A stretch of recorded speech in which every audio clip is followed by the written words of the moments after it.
ఢిల్లీ పర్యటనలో ఉన్న సీఎం రేవంత్ రెడ్డి సాయంత్రం కేంద్ర జలవనరుల శాఖ మంత్రి గజేంద్ర షెకావత్ తో భేటీ కానున్నారు.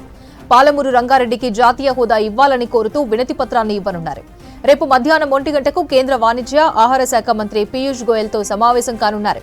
సీఎంతో పాటు CS Santhi Kumari, DGP Ravi Gupta, intelligence additional DG Shivadhar Reddy ఢిల్లీకి వెళ్లారు. మరిన్ని డీటెయిల్స్ మదార్ లైవ్ లో అందిస్తారు. Madar, CM Revanth Reddy Delhi tour updates ఏంటి?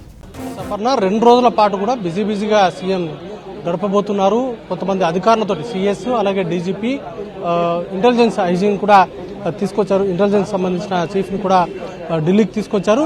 ఈ రోజు ప్రస్తుతం ఏఐసిసి ప్రధాన కార్యాలయంలో ఇటు కాంగ్రెస్ పార్టీకి సంబంధించిన లోక్సభ ఎన్నికలకు సంబంధించిన సమయత్త మీటింగ్ జరుగుతూ ఉంది. దాని తర్వాత దాంట్లోనే భారత్ న్యాయయాత్రకు సంబంధించి రాహుల్ గాంధీ చేపట్టబోయే జనవరి 14 నుంచి ప్రారంభం కాబోయేటువంటి భారత న్యాయయాత్రకు సంబంధించిన ఏర్పాట్లపైన కూడా సమీక్ష చేస్తా ఉన్నారు. ఈ సమావేశానికి కాంగ్రెస్ పార్టీకి సంబంధించిన అన్ని రాష్ట్రాల పిసిసి చీఫ్లు, అలాగే సిఎల్పి నేతలు, కాంగ్రెస్ పాలిత రాష్ట్రాల ముఖ్యమంత్రులు, ఇతర కీలక నేతలు, ముఖ్యంగా ప్రధాన కార్యదర్శులు వీళ్ళందరూ కూడా పాల్గొన్నారు.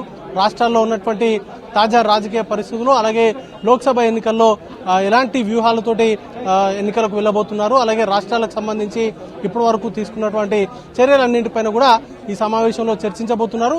పిసిసి చీఫ్ గా కూడా ఉన్నారు కాబట్టి రేవంత్ రెడ్డి ఈ సమావేశంలో పాల్గొంటున్నారు.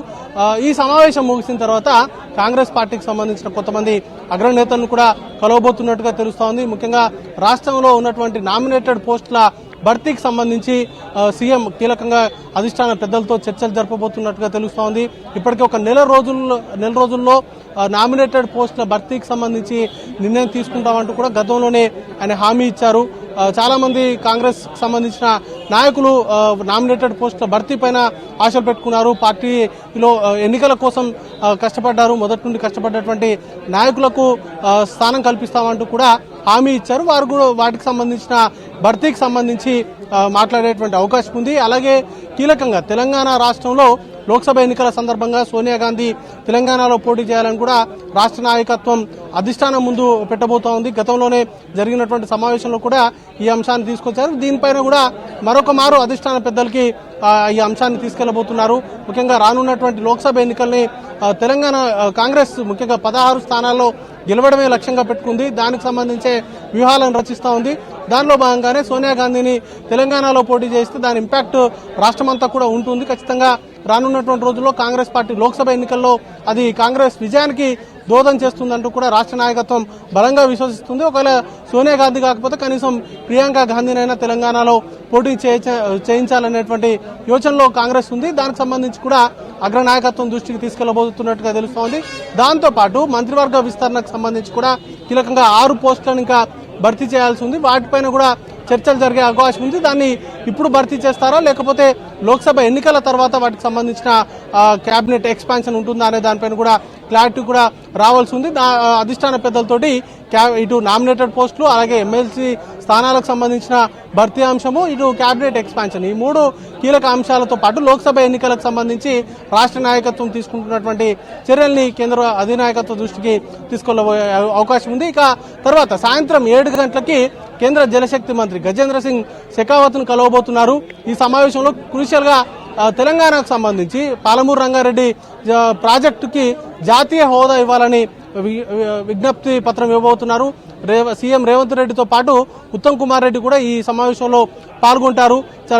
చాలా కీలకమైనటువంటి అంశం ఇది. ఒకవేళ జాతీయ ప్రాజెక్టు కనుక వచ్చినట్లయితే దానికి సంబంధించిన నిర్మాణ వ్యయమంతా కూడా కేంద్ర ప్రభుత్వమే భరిస్తుంది. దాంతో రాష్ట్ర ప్రభుత్వం మీద ఆర్థిక భారం చాలా వరకు తగ్గేటువంటి అవకాశం ఉంటుంది. త్వరితగతిన దాన్ని ఫినిష్ చేసేటువంటి అవకాశం కూడా ఉంటుంది. కాబట్టి దానికి సంబంధించినటువంటి అంశాన్ని కేంద్ర జలశక్తి మంత్రి గజేంద్ర సింగ్ షెకావత్ దృష్టికి తీసుకెళ్లబోతున్నారు. ఇక రేపు మధ్యాహ్నం 1 గంటకి వాణిజ్య ఆరోగ్య శాఖ మంత్రి కేంద్ర పీయూష్ గోయల్ ని కలవబోతున్నారు. ముఖ్యంగా కొత్త రేషన్ కార్డులకు సంబంధించి కొన్ని నిర్ణయాలు అనేది కూడా ఇప్పటికే తీసుకుంది. చాలా మంది అర్జీలు కూడా పెట్టుకున్నారు. వాటికి శాంక్షన్ అనేది కూడా చేయాల్సినటువంటి పరిస్థితి ఉంటుంది. దాంతో పాటు వరి ధాన్యానికి సంబంధించిన కొనుగోలు అంశం కూడా చాలా కీలకమైనటువంటి అంశము. వాటికి సంబంధించి కూడా కేంద్రం సహకరించాలి. ఎందుకంటే ఈ సీజన్ లో ఎక్కువగా వచ్చేటువంటి అవకాశం ఉంది ప్యాడీ. కాబట్టి దాన్ని కూడా కొనుగోలుకు కేంద్ర ఆహార శాఖ సహకరించాలి అనేటువంటి విజ్ఞప్తిని ఆయన ముందు ఉంచబోతున్నారు. మరికొంతమంది కేంద్ర మంత్రులు, ముఖ్యంగా కేంద్ర హోంశాఖ మంత్రి అమిత్ షాను, అలాగే ఆర్థిక శాఖ మంత్రి నిర్మలా సీతారామన్ కూడా కలిసేటువంటి అవకాశం ఉన్నట్టుగా తెలుస్తోంది. వాటికి సంబంధించి అపాయింట్మెంట్లు ఇంకా ఖరారైతే కాలేదు. ఈ రోజు సాయంత్రం వరకు వాటికి సంబంధించిన క్లారిటీ అయితే వచ్చేటువంటి అవకాశం ఉంది. అపర్ణ.